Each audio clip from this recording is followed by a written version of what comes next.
Ladies and gentlemen, welcome to The Rewatch. My name is Samuel. And I'm Jayden. And today we're doing something a bit different. Yes. We're going through our top 5 favourite films of all time. Obviously, we both love movies very much, Yeah. but we're going through our best of the best, our favourites today. Before we do that, though, just want to clarify, obviously, these are our favourites, and therefore, it's obviously subjective. It's opinion-based. Yeah.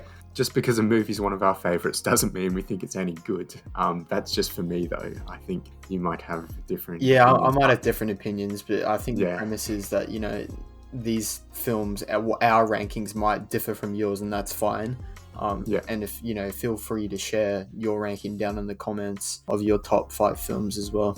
It's not about saying what's the best film today. It's just about saying this is what we love. Yep. All right, so we're going to go through our top 5. We're also going to give 3 honourable mentions to movies that almost made the top 5 for us. Mm-hmm. It's quite hard to narrow it down, wasn't it? Yeah, for 5 sure. films. I mean, you're thinking over, a period of centuries, and to cram all those films into a top 5 is just really hard. And another thing that I also felt was picking recent films, in the last few years, it kind of felt guilty of picking them because it's like they just came out and, I'm loving these films right now, but I've forgotten about other films previously. So like watching things very recently, there is like a bit of a bias there because you come out of a movie in the theater, you're like, oh, that's my favorite movie right now. Yeah. Because of course it is. It was the last one you saw. Yeah. Before we begin, we don't know each other's rankings. We want to say that. So we're both going to be surprised by what each other says. We don't know. I think I have a general idea of a few that's going to appear in yours.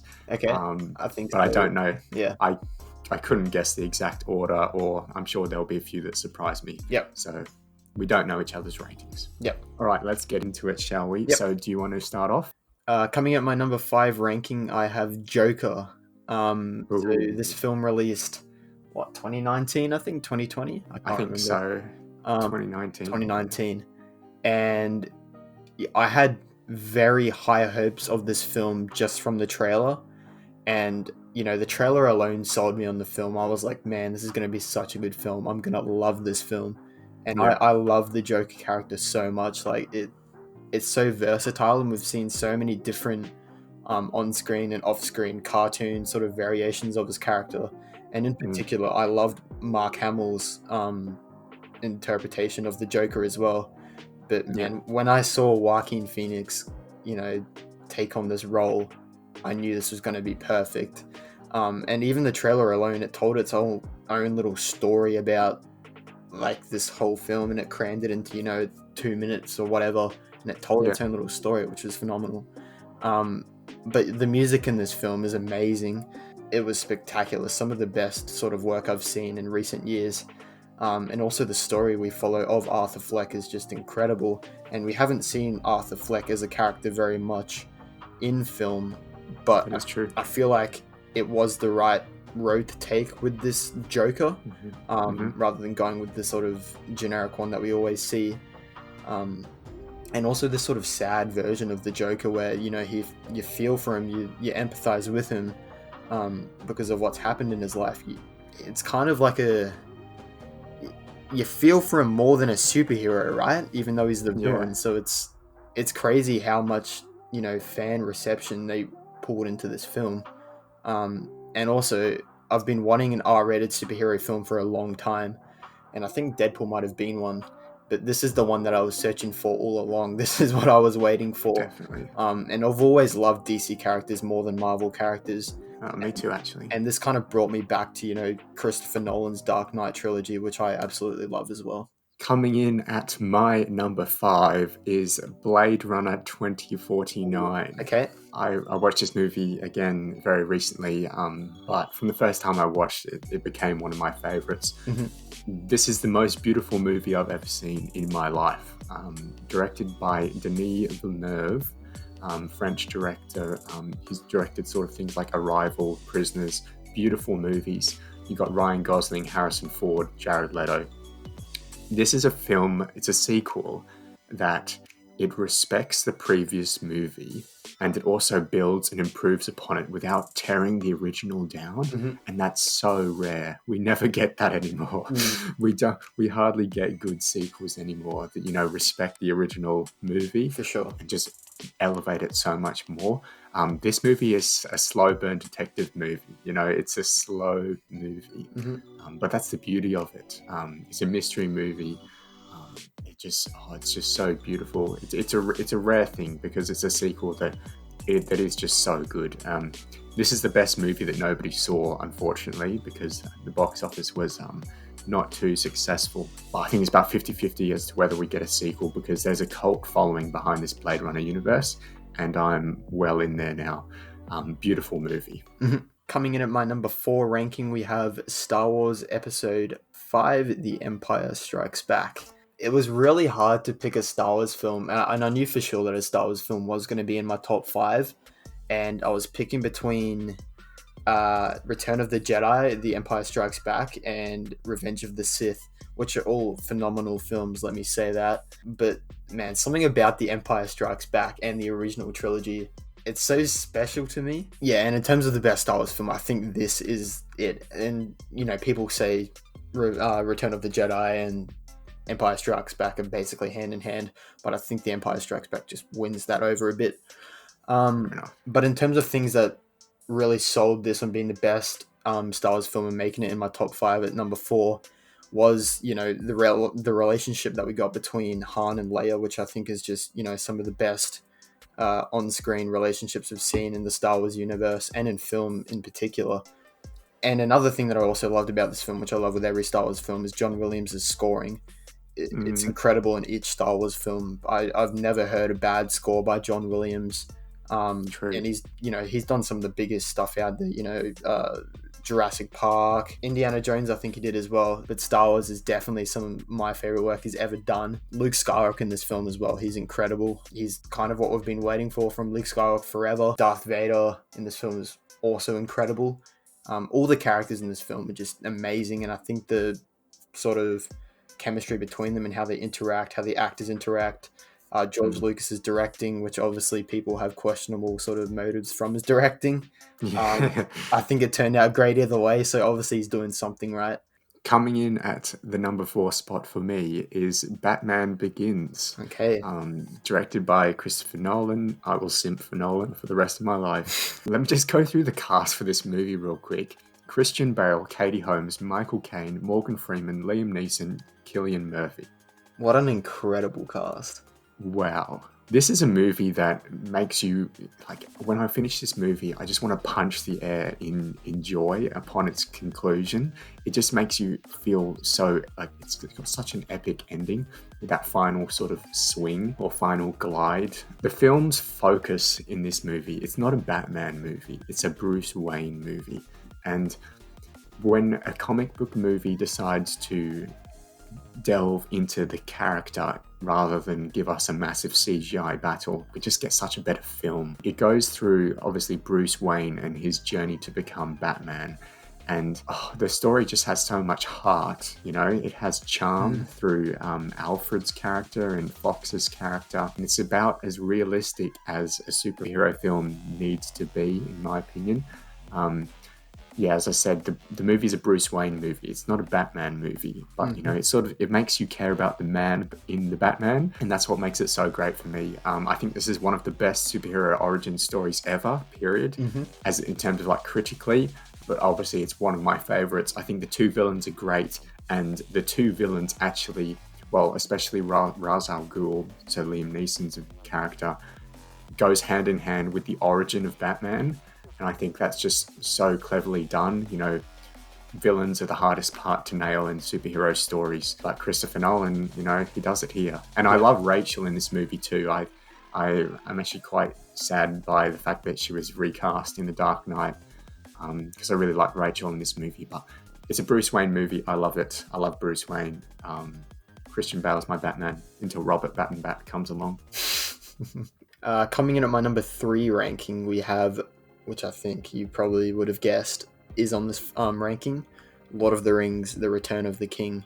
You probably would have guessed that a Lord of the Rings film was going to be on here because I absolutely love The Lord of the Rings. They are all incredible films and all have a special place in my heart. And I watched these films many times growing up, and a lot of these actual rankings on my list, I've watched so many times that I can't even count how many times I've watched them. And like The Empire Strikes Back, I do believe that this is the best film in the Lord of the Rings trilogy. And it's strange because you don't see a lot of films in trilogies that the last film is the best film. That is very true, actually. Yeah. But this film is most definitely deserving of the best Lord of the Rings film, in my opinion. And some of the acting in this film is just incredible. Aragorn in particular just makes this film. It's incredible, his performance. Just pointing out Aragorn would probably be a bit unfair because the whole cast in this movie is really great. And the final scene in particular, where he says to Frodo, Sam, and Pippin, and the other one's not coming to mind, where he says to you, you bow to no one, is just so heart-wrenching. And there's so many times in this film where they have these like emotional scenes which just, you know, they bring you to tears, really. And it's enough to make a grown man cry, and that's okay. But yeah, so these films are created in my home country, New Zealand, and some of my family also worked on these films, so I really hold it near and dear to my heart. That's so cool. Yeah, so the music in these films is all incredible. Every single one, you know, from definitely from the start to the end, it's incredible. And they were composed by Howard Shore, which he's not too well known. And he doesn't really, you know, he doesn't have as much high respect as, say, Hans Zimmer. But he is incredible. And I think, actually, he's probably one of my favorites because, you know, the way they do the music in these films is just phenomenal. And the amount of, you know, instruments they use is just incredible. And I also read the books when I was growing up, so I knew I had to love these movies. So there was no doubt that I would love these films. And, yeah, it's just an incredible film all around. I can't preach this film enough. Coming in at number 3 for me, it's a bit of a departure from your pick. Number 3 for me is Toy Story 2. Okay. Directed by John Lasseter, obviously starring Tom Hanks, Tim Allen. Look, but this spot, it was sort of like my animation spot. It was either going to go to Toy Story 1, Toy Story 2, or Cars, right? And for me, it's Toy Story 2. It just gets there. It maintains like the same charm and, you know, the same wit of the first film, which is such a hard feat, you know. Yeah. The first one it became a classic instantly, and to pull off a sequel that is just as good, if not better, it would have been so hard, but like almost impossible. Yeah. But they did do it. The plot is very similar to Toy Story 1, but I feel as though Toy Story 2 is more entertaining for me in the first installment because, you know, it fleshes out those characters a bit, some of our favorites, you know, Woody and Buzz, and then also introduces us to some new friends. Obviously, you know, Jessie and Bullseye in particular.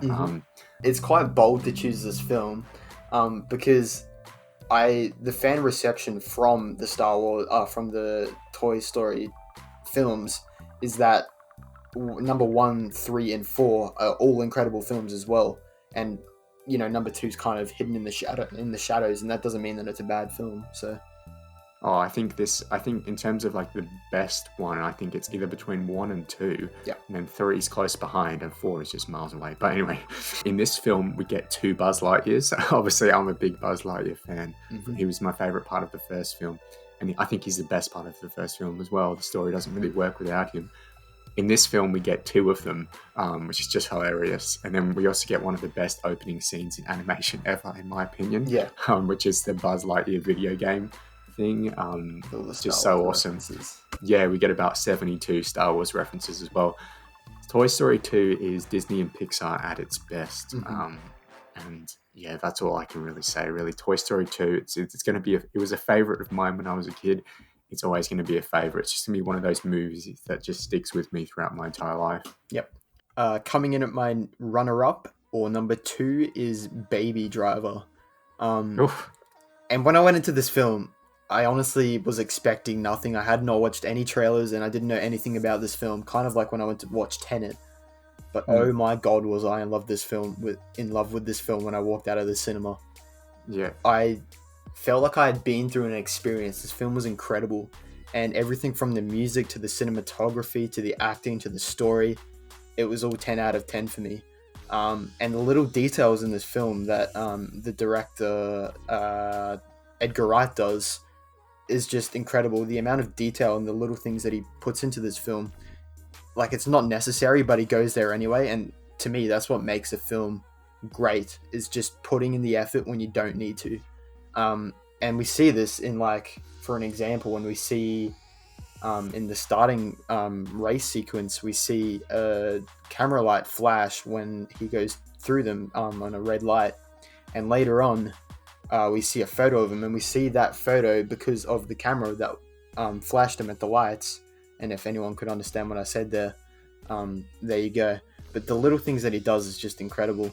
And even the intro scene is just so well done, and it's one of the best I've ever seen. It's kind of like what I was missing from the Fast and the Furious franchise. It feels like a real race sequence. It doesn't feel fake. It feels real, and it feels like you're in the car. And I love how gunshots, footsteps, everything else syncs with the music. And if you've watched this film, you'll pick up on it. Everything's in time, which is just so satisfying to watch and look at. And the whole story... It's like making a good intro. Yeah, exactly. And the story of how Baby kind of got caught up in this life, in this world of crime, is such a unique concept. And it sort of feels like a Tarantino film, but it isn't. It's done by Edgar Wright, who has honestly become one of my favorite directors. And he's worked on films such as The Shaun of the Dead and Scott Pilgrim vs. the World, which are just incredible films also. And they don't really come in this top 5, but they're also great films. So yeah, the whole story just got me wrapped up in this film, man. And the acting is just incredible. All the performance all around are just phenomenal. And even the cast is just great as well. All right, coming in at the runner-up spot, number 2 for me is Star Wars Episode 6, Return of the Jedi. Look, everybody loves Empire Strikes Back. Everybody thinks it's the best, and I do agree. I do think it, in terms of, filmmaking, I think it is the best altogether all-round film. But finales, just, I don't know, they just have a special place in my heart, especially when, they sort of nail the finale. Yep. A lot of people... when they're ranking the Star Wars movies, Return of the Jedi is never number 1, but it's always, in that, that top 3. It's always up there. Yep. I think, again, to go back to Toy Story 2, I think Return of the Jedi is the most entertaining Star Wars film for me. Mm-hmm. And, that first sequence with Jabba's palace and Luke Skywalker, he's wearing all black. He's this mysterious figure. We're like, Luke Skywalker's gone a bit dark here. He's a Jedi. He's had some training, because Luke Skywalker trains guys. That's the key to good characters. They train and they go through hardship. And Luke Skywalker, I love him in this movie. Obviously got the green lightsaber, and literally as soon as he ignited that green lightsaber, I was sold. Yeah. I love a good green lightsaber. But no, that first scene, all the way through, a lot of people don't like the Ewoks. They think they're sort of like a attempt to sell toys. But for me, I think that scene is really quite charming. We have these very Star Wars creatures running around, getting up to all sorts of mischief. But yeah, I just love the entirety of this film. And for me, it just entertains me all the way through. Whereas, Empire, I mean, apart from the scenes with Yoda in Empire, fine. But Star Wars Return of the Jedi for me is always my favorite. Not entirely sure, why it is so, but I think for me, I like a good finale. Yep. At the end of this movie, I get a feeling that I don't get with any other Star Wars movie. Yep.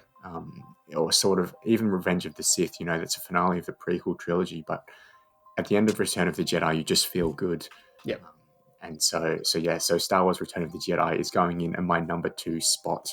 Rightio. So before we move on to our number 1 picks, we're just going to touch on some honourable mentions that we picked. And I'm not sure if it's the same for you, but these are in no means in any order. It's just 3 films that I thought were deserving of honourable mentions. Okay. Yeah. So the first honourable mention that I picked was Pirates of the Caribbean, The Curse of the Black Pearl. And I love the Pirates of the Caribbean franchise, and it's kind of sad how it's one of those franchises that over time it's definitely died down and it's definitely gotten worse in quality. A number of factors cause that, I imagine. For sure, yeah.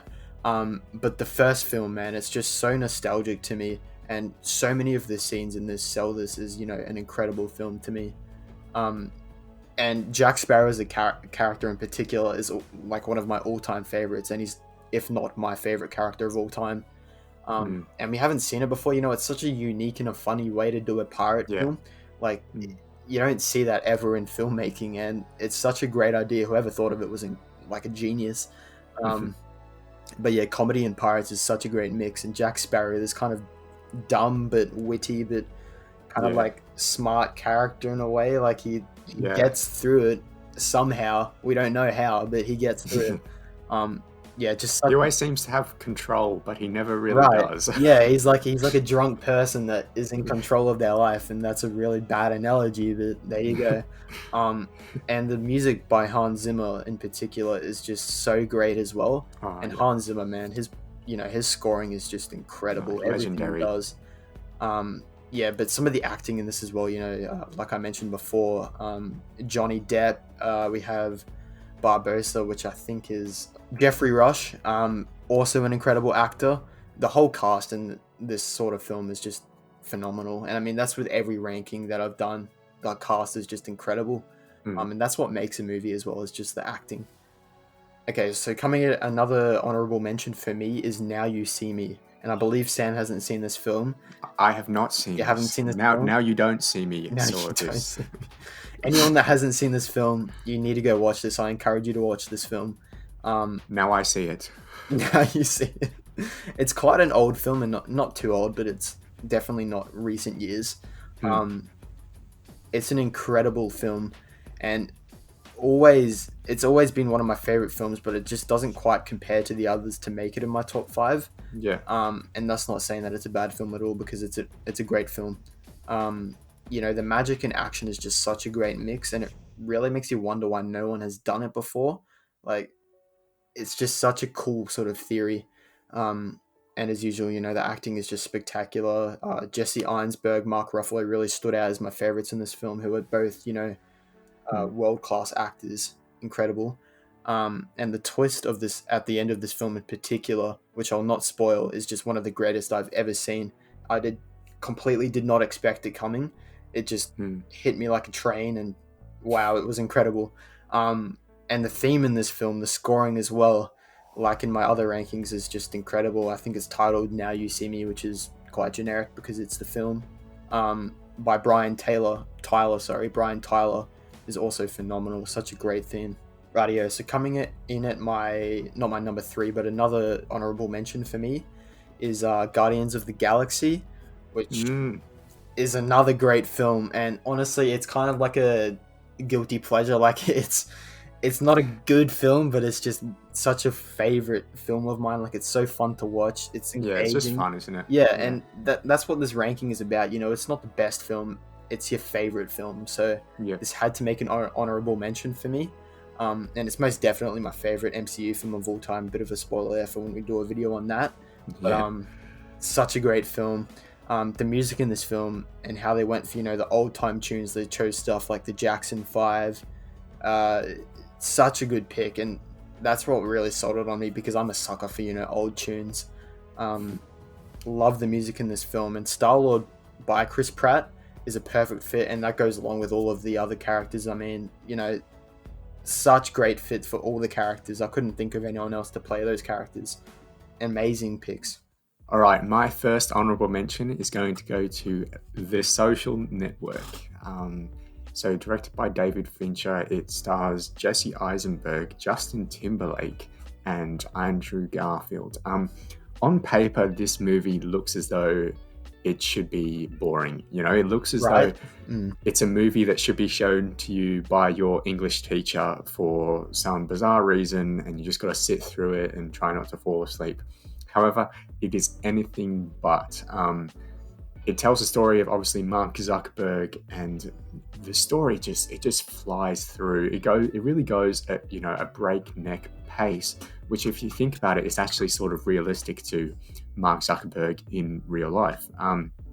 There isn't a single scene in this movie that doesn't add something to the plot. So you're always interested, and it just goes so fast, and you're completely with it. I love watching this movie because it's a true example of great directing, because there are so many different time jumps in the movie. Yep. And there's so many different characters as well.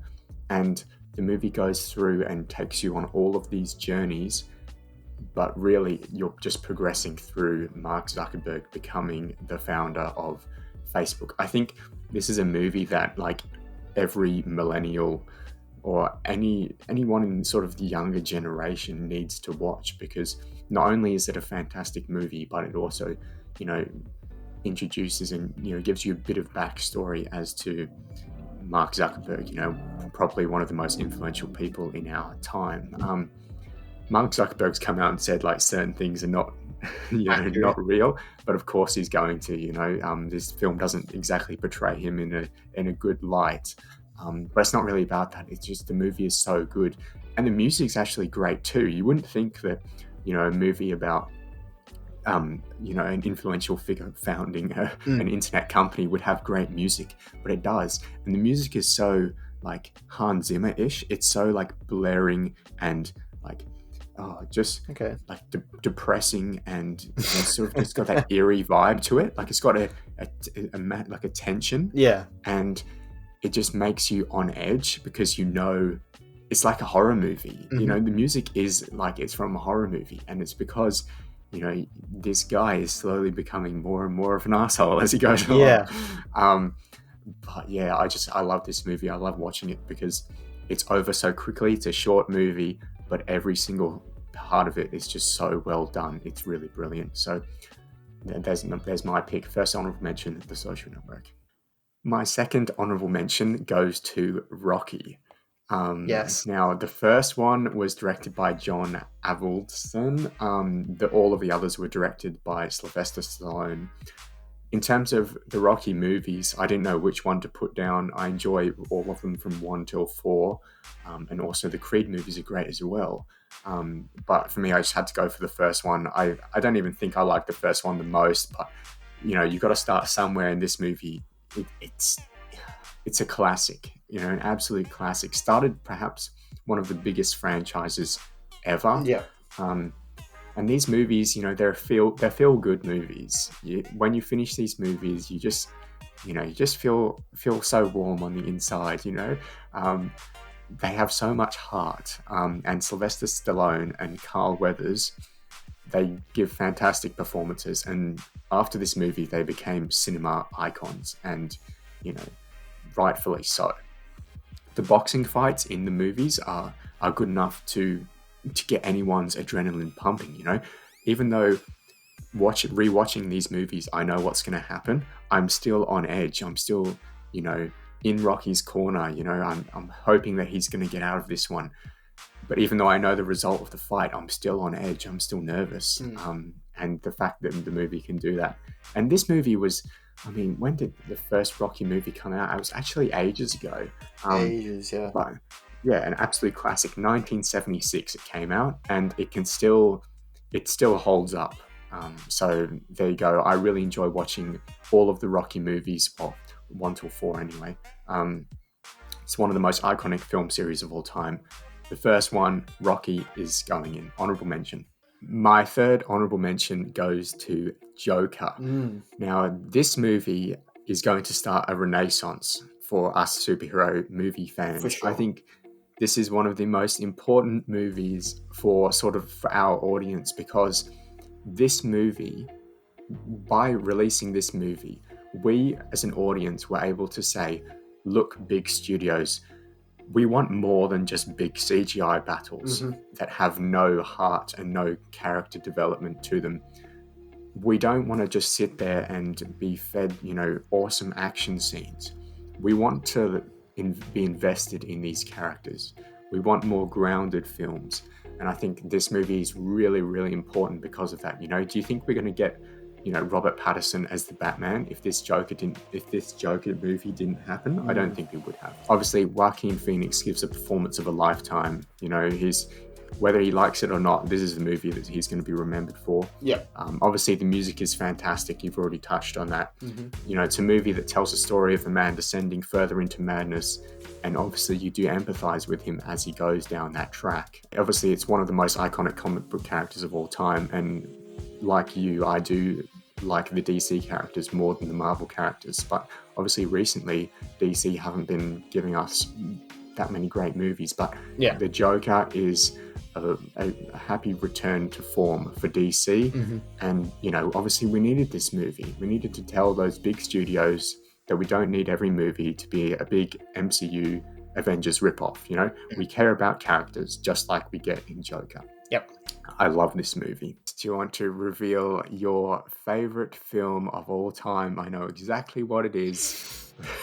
Right, yeah. So coming in at number 1, we have The Rise of Skywalker. I absolutely love this film. I mean, Kathleen Kennedy, man, such a great choice for the production team. And you know, from the start of this film to the end of this film, I was just immersed in this film. I mean, such an incredible... No, shut the fuck. Okay, I'm gonna go for mine now. So coming in at my number 1, look, this movie, I mean, it's probably one of the most successful MCU movies. It tells the story of an unlikely hero that we can all get behind. Number 1 at me, it's coming in, one of my favorite superheroes of all time, Captain Marvel. Captain Marvel. Coming at my number 1 placement, you probably would have guessed, I have The Dark Knight. The Dark Knight for me is a perfect film. I see nothing in this film that makes it anything less than a 10 out of 10 or A+. You know, everything, like I've said before, everything from the music to the acting to the story to the cinematography is just perfect and incredible. Christopher Nolan, he really pours his heart into his films, and it definitely shows. And I've only seen, you know, a few Christopher Nolan films, but I definitely plan on watching, you know, everything that he's done, because I love his films so much. That just incredible works of art, every single one of them. And Heath Ledger in this film is without a doubt the best Joker we've ever gotten on screen for me. You know, Joaquin Phoenix, incredible job, but Heath Ledger, he just, something about his performance, man, it just feels so real. And you know, you feel it when you're watching it. You feel like you feel bad for him, but you don't feel bad for him, and then you hate him. He really toys with your emotions. Such an incredible job, and the actors' dedication to their roles is just phenomenal. Every single one of them. You know, Christian Bale's Batman is one of my all-time favorite characters as well, and you know, Aaron Eckhart as Harvey Dent as well is such a goddamn good job as well. What a perfect fit for the role. And a lot of the characters in this movie, you know, Christian Bale, Heath Ledger, like I said before, Aaron Eckhart, I couldn't have thought of anyone else to play those roles. They just do it so well. I could talk about this film forever, and scenes such as the intro scene, you know, the bank heist, and the ending scene. Good. The ending of this film, it feels like the ending to the trilogy, but you've been watching this film and it feels like an experience. It's such a great ending, and obviously we have the sort of name drop of the Dark Knight at the end, which I think was really fitting as well. I love this film so much. This film is an absolute masterpiece to me. I've watched this film so many times that I can't actually count how many times I've watched it, and every single time that I watch the film, I love it just as much as the last time I've watched it, if not more. There is so much to watch and pick up on this film that every time I watch it, I see something new. I love something new. I love this film. I can't preach it enough. All right. Buckle up, folks. Don't do it. This is wrong. Coming in at number 1, my favorite movie of all time. Unfortunately for me, but fortunately for me at the same time. I love this movie so much, probably more than life itself. The Amazing Spider-Man 2. Now, contrary to what some of you may be thinking, this is not a joke. This is a bad movie, right? I think there are several things wrong with this movie in terms of the script. I think the script is massive, but then when you compare it to something like A Dark Knight, it's actually quite simple. Unfortunately, this movie had some studio interference and, you know, too many villains probably, and, well, a whole range of other issues, right? But when I was 12 years old, sitting in the theater watching this movie, I never grasped the concept of good story or good scripts Yeah. or good or well-written villains, right? I just wanted to see a superhero, right? And I wanted to see, a bit of, the man behind the superhero, so I can sort of get connected to him. And I just wanted to see Spider-Man going through New York City, right? Mm-hmm. And this movie gives that to you, right? We have some of the best web swinging ever in history from Spider-Man in this movie. I think Andrew Garfield is my favorite Spider-Man, and I think that is partly due to nostalgia and partly due to the fact that his performance is the best out of all of them. Yeah. I think he's a fantastic actor. I don't agree with that. This is the first ever superhero that I really connected to, right? I had seen, glimpses of the Avengers because it was released around the same time, but to be honest, I didn't really care much about superheroes. And then I saw this movie, and the rest was history, right?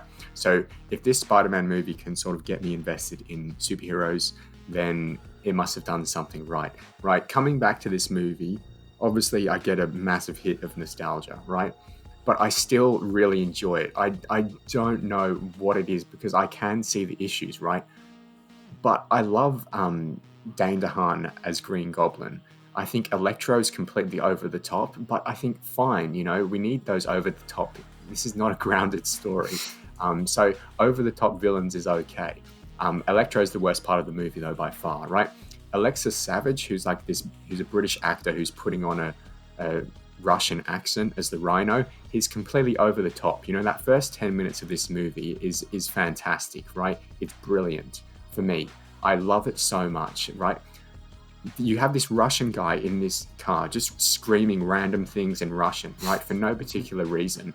It's so over the top. You have Spider-Man doing backflips with New York City in the background. Awesome music by Hans Zimmer. That's superhero-ness right there. I love this movie so much. Unfortunately, it makes me so sad towards the end of it, though, because they really do set up a third installment and more. Yeah, what is it? The so six? Yeah, I cry a bit towards the end. But then also, Gwen Stacy is brilliant. I love the connection between the two. And yeah, the ending of this movie is just brutal. And it's quite realistic as well. We see so many times the superhero wins. The superhero is able to keep everyone safe. But in this movie, he doesn't.